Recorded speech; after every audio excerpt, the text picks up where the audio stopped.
dengan materi topik yaitu stoikiometri dalam reaksi kimia. Saya mulai ya. Stoikiometri dalam reaksi kimia. Ini berlanjut dari yang kemarin, stoikiometri dalam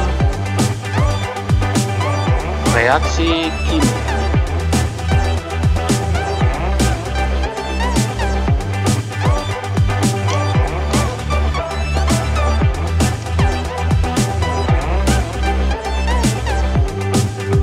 Dikatakan suatu reaksi kimia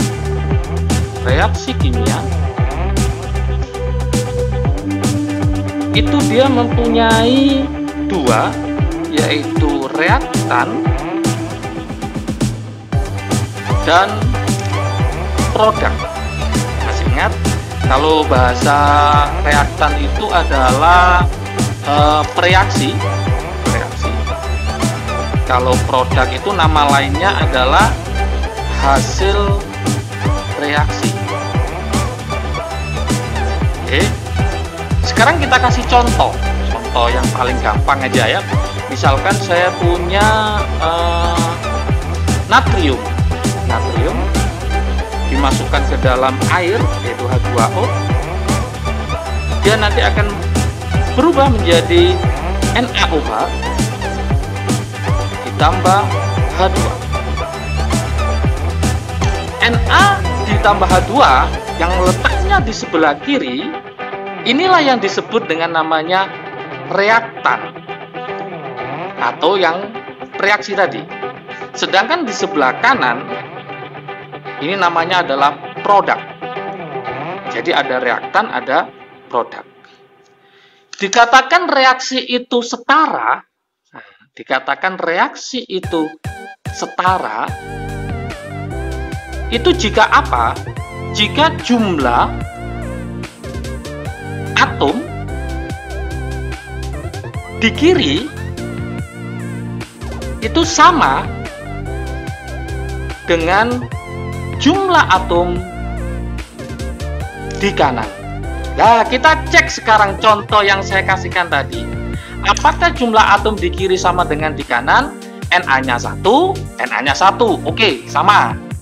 H-nya 2, oke, sama. O-nya 1, O-nya 1. Oh, hanya tadi ada yang 1 ya, berarti belum sama, sorry. Hanya 1, ini hanya 2, ini hanya 2. Supaya sama, maka ini saya kalikan 2. Kemudian sekarang Na-nya jadi berapa? Jadi 2, maka ini juga saya kalikan 2. Sekarang kalau seperti ini, maka reaksi disebut setara.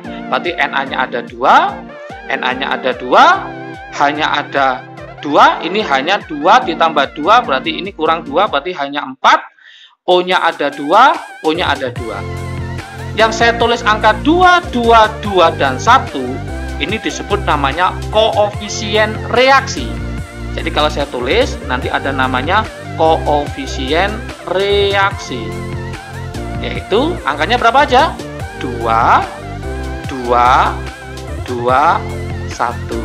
Nah, ini konsep ini nanti akan kita kembangkan menjadi stoikiometri dalam reaksi kimia. Nah, seandainya nanti kita mengerjakan soal belum setara, maka akan sulit untuk mengerjakan stoikiometrinya. Intinya disetara dulu. Contoh lain. Saya punya misalkan metana CH4 dibakar dengan oksigen. Hasilnya adalah apa yo? Yaitu CO2 ditambah H2O. Apakah reaksi ini setara? Apa belum? Maka kita akan mencari dia itu jumlah atomnya baik di kiri maupun di kanan. C-nya 1, C-nya 1. Oke, sama. Hanya 4, hanya 2. Berarti sama apa tidak? Tidak sama. Berarti reaksi ini belum setara. Maka kita setarakan. Berarti ini hanya 4, ini hanya 2, ini saya kali 2. O-nya ada 2, O-nya ada 2, 2 tambah 2, 4, berarti ini saya kali 2. Nah, kalau ini sudah setara, maka koefisien reaksinya adalah, kita tulis ya, yaitu angkanya adalah, depannya ini 1 kalau nggak ditulis ya, ini juga 1. Berarti nanti hasilnya adalah 1, 2, 1, 2. Apa gunanya koefisien reaksi? Maka nanti ada rumusnya yang membantu untuk stoikiometri, yaitu perbandingan mol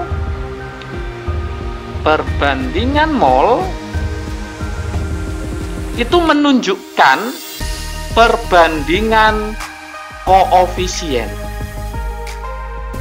Nah, inilah yang melandasi kenapa harus penting tahu bahwa perbandingan mol menunjukkan perbandingan koefisien. Nah, sekarang kita coba main ke soal, tapi saya ingatkan kembali pada video yang sebelumnya kita mencari konsep mol. Saya ingatkan kembali, mencari mol, masih ingatkah? Mencari mol yaitu sama dengan gram dibagi apa kemarin? AR atau MR. Jangan lupa tonton ya video sebelumnya. Nah, kemudian volume dalam keadaan STP dibagi 2,4.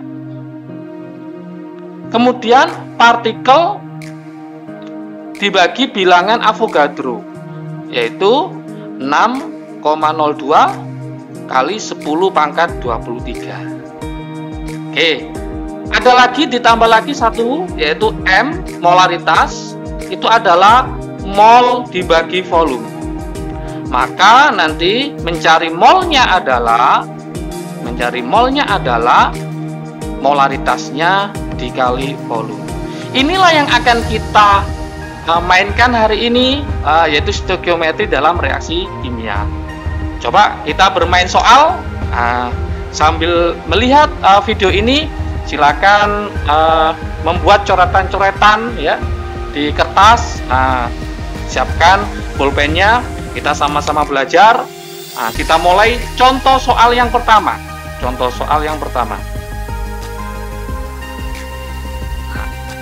Kita punya Mg magnesium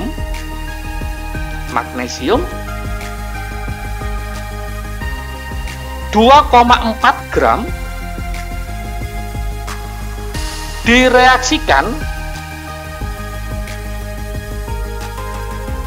dengan asam klorida. Rumusnya masih ingat, yaitu adalah HCl. Jika AR-nya si Mg adalah 24, hitung berapa volume H2, gas H2 ya, dalam keadaan STP. Dan hitung massa dari MgCl2 jika AR-nya si Cl itu 35,5. Seperti soal ini, maka langkah pertama kalian harus menulis dulu persamaan reaksinya. Kalau sampai nggak bisa menulis persamaan reaksinya, maka soal stoikiometri dalam reaksi kimia ini akan kesulitan. Berarti langkah pertama adalah Mg, magnesium, lambangnya Mg ya, asam klorida ditambah HCl. Nah, kesulitannya di sini. Jadi apa ini? Oleh karena itu, harus hafal Mg itu termasuk golongan berapa. Masih ingat pelajaran yang kelas 10 ya?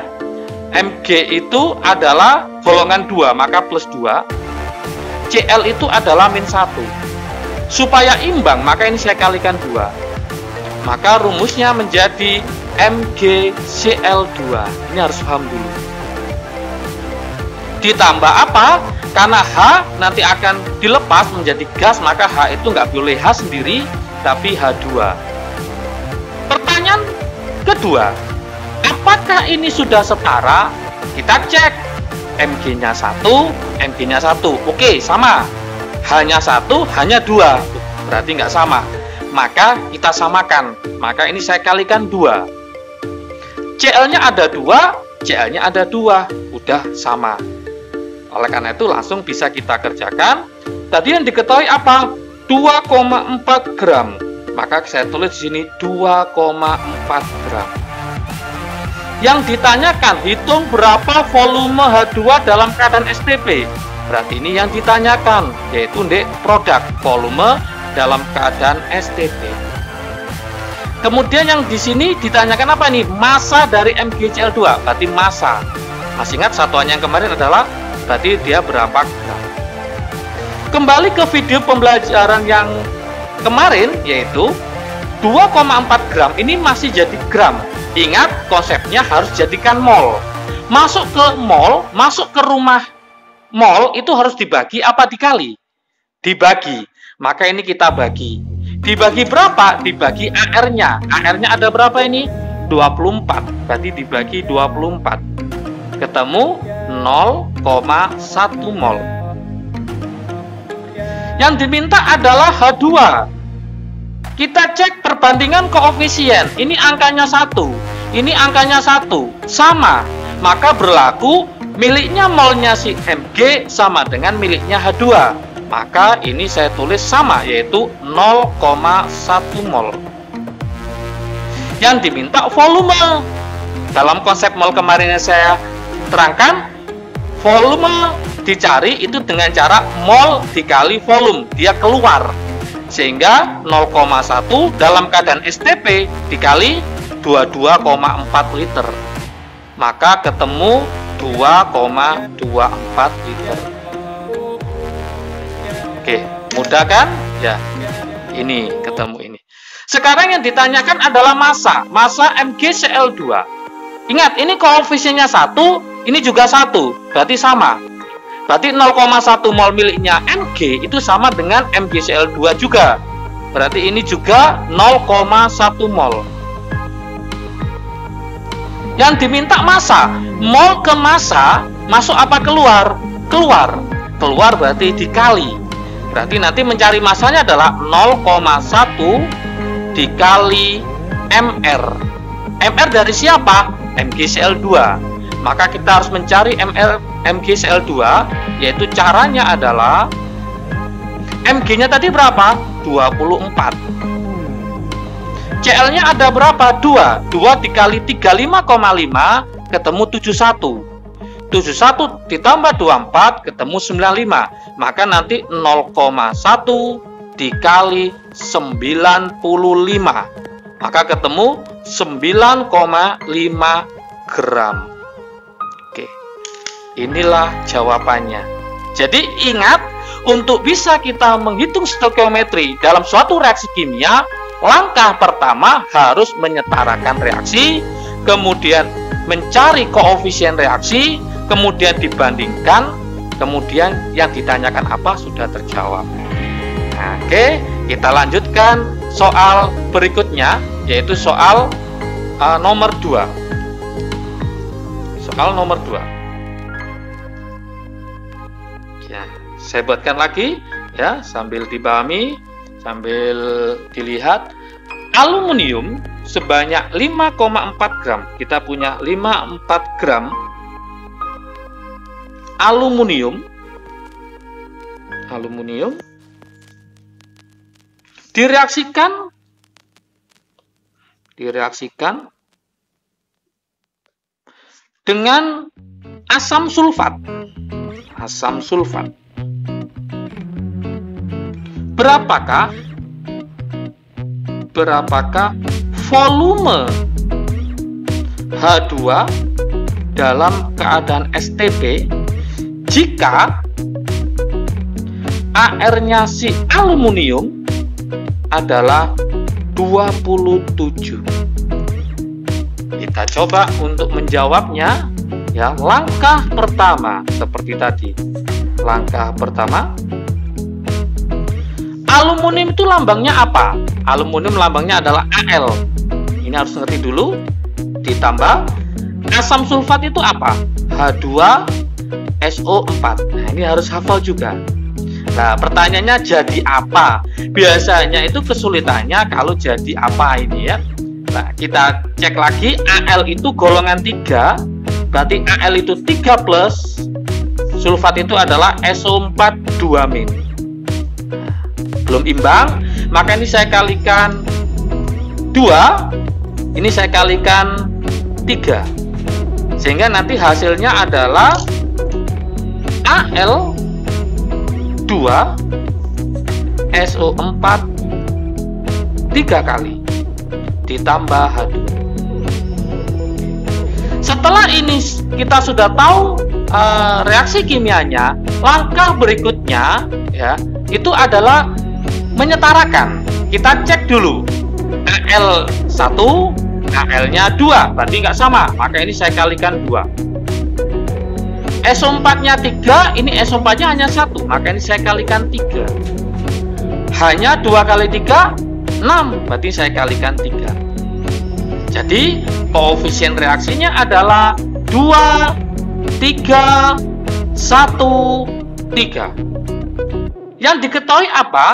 Yang diketahui adalah ini 5,4 gram. Yang ditanyakan volume H2. Ini berapakah volumenya dalam keadaan STP? Seperti tadi, ini jadikan mol. Berarti 54 dibagi AR-nya si Al 27. 54 dibagi 27 ketemu 2 mol. Setelah ketemu 2 mol, yang ditanyakan apa? H2. Ingat koefisiennya ini adalah 2, yang ini adalah 3. Maka perbandingan koefisien menunjukkan perbandingan mol. Berarti mencari H2 caranya adalah 3 dibagi 2 dikali yang diketahui tadi berapa? 2 mol.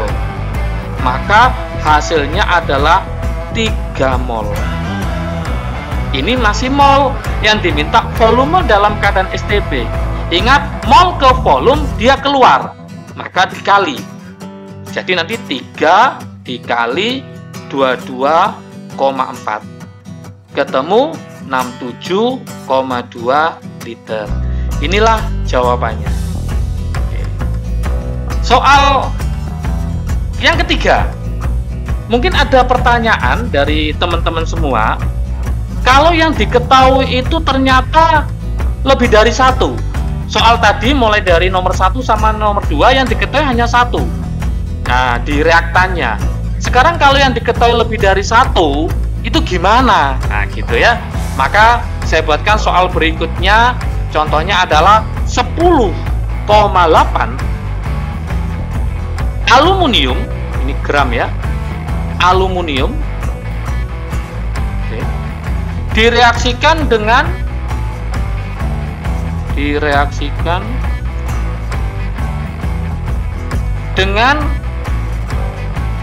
100 ml, misalkan ya, HCl 6M. Hitung volume H2 dalam keadaan STP. Sama pertanyaannya, berapa? Berarti langkah pertama seperti tadi, kita harus membuat persamaan reaksinya. Aluminium dilambangkan dengan langkah 1 ya. Langkah 1. Aluminium dilambangkan dengan Al seperti tadi, dengan HCl. Nah, jadi apa? Nah, ini harus paham juga. Berarti Al itu berapa plus? 3 plus. Cl itu Cl min. Karena ini 3, ini min 1, maka ini saya kalikan 3. Sehingga nanti hasilnya adalah Al Cl3 hanya dilepas menjadi H2.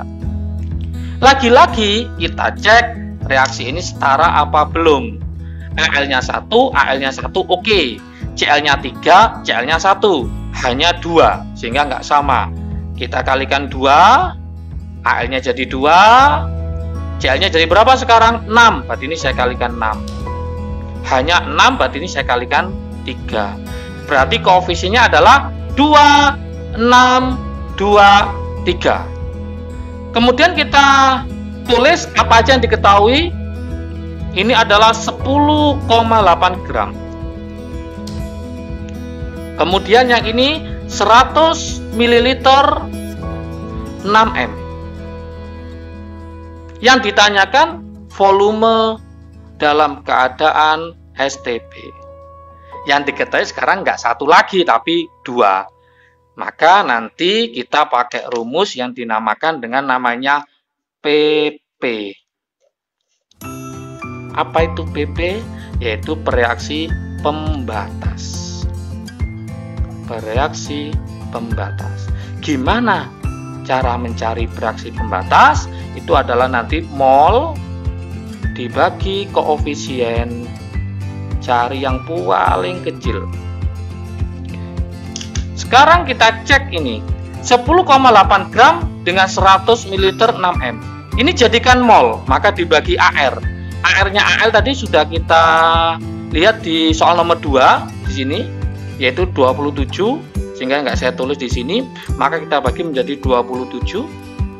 Ini ada 100 ml dikalikan M menjadi mol tadi sudah kita bahas. Ini jadi ketemu 0,4 mol. Ini kalau saya kalikan jadi 600. 600 apa? Karena mililiter berarti 600 milimol. Yang diminta adalah mol, maka dibagi 1000 ketemu 0,6 mol. Kebanyakan berpikir bereaksi pembatas yang paling kecil. 0,4 ini 0,6, berarti yang paling kecil 0,4. Belum tentu. Kita harus membagi dengan koefisien masing-masing. 0,4 bagi 2 ketemu 0,2. 0,6 bagi 6 ketemu 0,1. Jadi ternyata inilah bereaksi pembatasnya. Inilah yang disebut dengan bereaksi pembatas. Maka ini nggak dipakai. Yang dipakai hanya 0,6 mol. Sekarang yang ditanyakan adalah H2. Pakai perbandingan koefisien. Ini angkanya 3, ini angkanya 6. Jadi nanti 3/6 dikali berapa tadi? 0,6. Miliknya HCl karena dia sebagai bereaksi pembatas. Hasilnya adalah 0,3 mol. Setelah jadi mol, kemudian yang diminta adalah volume, maka kita kalikan 22,4. Berarti 0,3 dikali 22,4 ketemu 6,72 liter. Oke, sudah paham? Nah, yang belum paham atau nanti minta share rangkuman, boleh komen di bawah ini. Jangan lupa tetap subscribe dan nyalakan lonceng supaya kalian tidak ketinggalan info